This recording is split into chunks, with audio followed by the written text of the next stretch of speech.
जारी युद्ध और तेल गैस संकट के बीच भारत को एक और राहत मिली है। ईरान ने साफ कर दिया है कि स्ट्रेट ऑफ हॉर्मुज से गुजरने वाले भारतीय जहाजों को सुरक्षित रास्ता दिया जाएगा। पश्चिम एशिया में संकट के कारण एलपीजी की कमी का सामना कर रहे भारत के लिए ये एक बड़ी राहत की खबर है। भारत के 2 शिप शिवालिक और नंदा देवी ने हॉर्मुज स्ट्रेट को पार कर लिया है और दोनों जहाजों पर भारी मात्रा में कच्चा तेल और गैस लदी हुई है, जो जल्द ही भारत पहुंच जाएगी। शिवालिक पर करीब 40,000 मेट्रिक टन गैस और नंदा पर भी भारी मात्रा में गैस लोड की हुई है।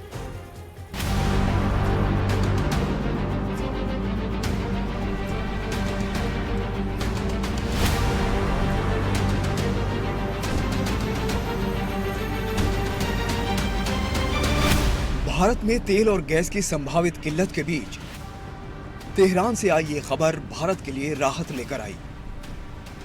दिल्ली में ईरान के राजदूत मोहम्मद फतेहली ने साफ कर दिया कि भारत हमारा मित्र देश है। भारत और ईरान के क्षेत्रीय हित समान हैं।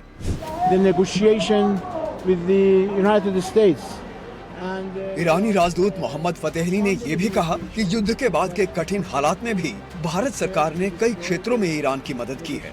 इस बयान के कुछ ही समय बाद ये खबर सामने आई कि ईरान ने भारत के 2 गैस टैंकरों को स्ट्रेट ऑफ हॉर्मुज से गुजरने की अनुमति दे दी है।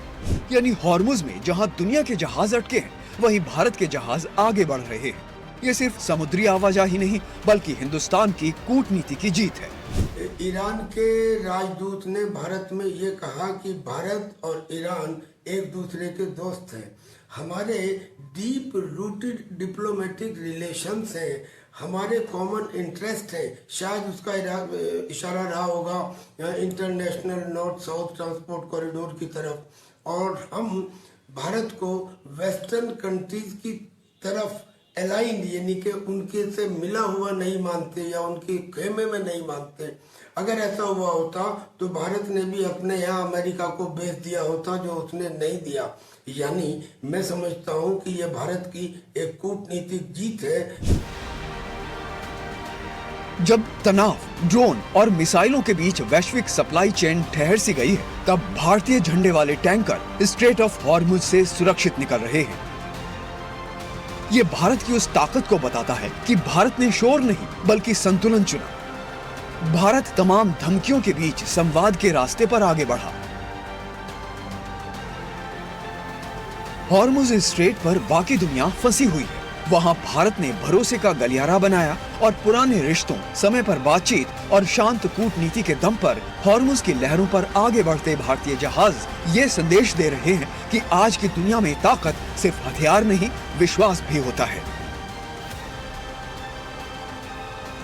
विदेश नीति के जानकार मानते हैं कि यह कदम भारत ईरान के ऐतिहासिक और भरोसेमंद रिश्तों को दर्शाता है। हमारे 25 वो टैंकर जिनके अंदर गैस थी, शायद उनमें से 3 को अलाउ कर दिया गया है, जबकि बाकी कितने सैकड़ों जहाज जो है वो फंसे पड़े हैं पर्शियन गल्फ में भी और गल्फ ऑफ ओमान में भी। उनको स्ट्रेट ऑफ हॉर्मुज से पास नहीं होने दिया जा रहा है। हिंदुस्तान के इन जहाज़ों का वहाँ से आना हिंदुस्तान के लिए एक अच्छी बात तो है ही कि हमारे यहाँ सिचुएशन आउट ऑफ कंट्रोल होने से बच जाएगी, मगर ये हिंदुस्तान की ताकत को पूरी दुनिया में एस्टेब्लिश भी करता है कि this is the country with distinction, जिसके अपोजिट पार्टीज के साथ में भी फ्रेंडली रिलेशंस हैं। हॉर्मुज स्ट्रेट से भारतीय जहाजों के सेफ पैसेज मिलना भी प्रधानमंत्री मोदी की पहल के बाद संभव हो सका है। उन्होंने 12 मार्च को ईरान के राष्ट्रपति से फोन पर बात की थी। 28 फरवरी को ईरान पर अमेरिका और इजराइल के हमले के बाद ये पहली बार शीर्ष स्तर पर हुआ संपर्क था। इस बातचीत के जरिए प्रधानमंत्री मोदी का ईरान को संदेश बिल्कुल स्पष्ट था। भारत ईरान का दुश्मन नहीं बल्कि मित्र है। भारत ईरान की तकलीफ को समझता है। प्रधानमंत्री ने भारतीयों की सुरक्षा को लेकर भी बातचीत की थी और ऊर्जा सुरक्षा को लेकर भी। ये संदेश भी बिल्कुल स्पष्ट था कि भारत केवल एक ही खेमे में है और वो खेमा है शांति का। इसी बातचीत में प्रधानमंत्री मोदी ने कच्चा तेल और प्राकृतिक गैस लाने वाले जहाजों और चाल कदल की सुरक्षा को लेकर भी अपनी बात स्पष्ट कर दी थी। वहीं विदेश मंत्री एस जयशंकर ने भी ईरान के विदेश मंत्री से 28 फरवरी, 5 मार्च, 10 मार्च और 12 मार्च को टेलीफोन पर बात की थी। इस दौरान भी भारत आने वाले जहाजों की सुरक्षा को लेकर ठोस बातचीत हुई थी।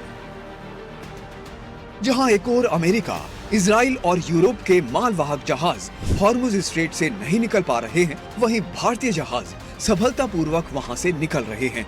ऐसे में भारत के जहाजों का सुरक्षित हॉर्मुज स्ट्रेट से निकलना सबसे बड़ी कूटनीतिक जीत है। Bureau report, NDTV India. तो पूरी दुनिया में ऐसे कई देश हैं इस वक्त युद्ध की आग में झुलस रहे हैं, लेकिन अब युद्ध के नए मोर्चे खुलने के आसार हैं। इनमें सबसे बड़ा नाम है किम जोंग उन का, क्योंकि उत्तर कोरिया ने बैलिस्टिक मिसाइलों के एक जखीरे की टेस्टिंग की है और ताइवान और जापान के करीब चीन की एंट्री युद्ध के नए मुहाने की तरफ इशारा कर रही है। इधर अफगानिस्तान और पाकिस्तान भी एक अघोषित युद्ध लड़ रहे हैं। तो क्या अब दुनिया के हर कोने में एक जंग लड़ी जाएगी?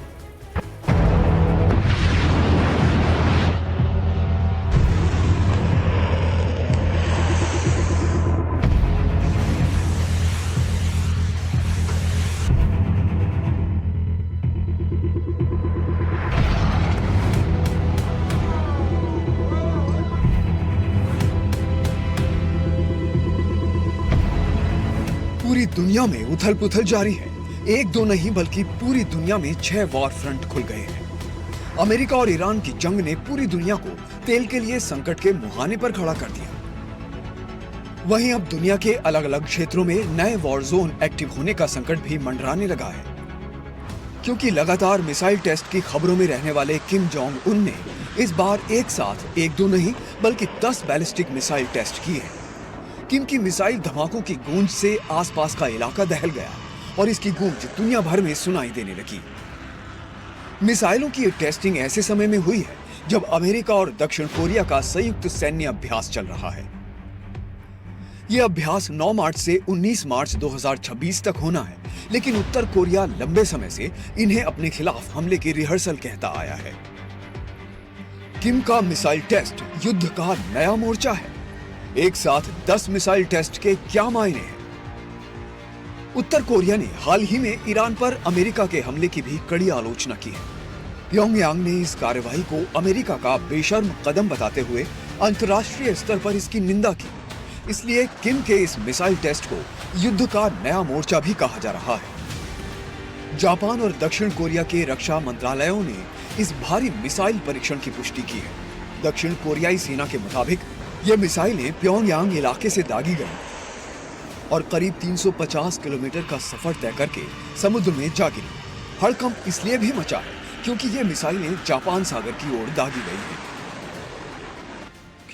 उत्तर कोरिया से एक बैलिस्टिक मिसाइल का प्रक्षेपण हुआ प्रतीत होता है। ये जापान के विशिष्ट आर्थिक क्षेत्र से बाहर गिर चुकी है। हम आगे की जानकारी जुटा रहे हैं।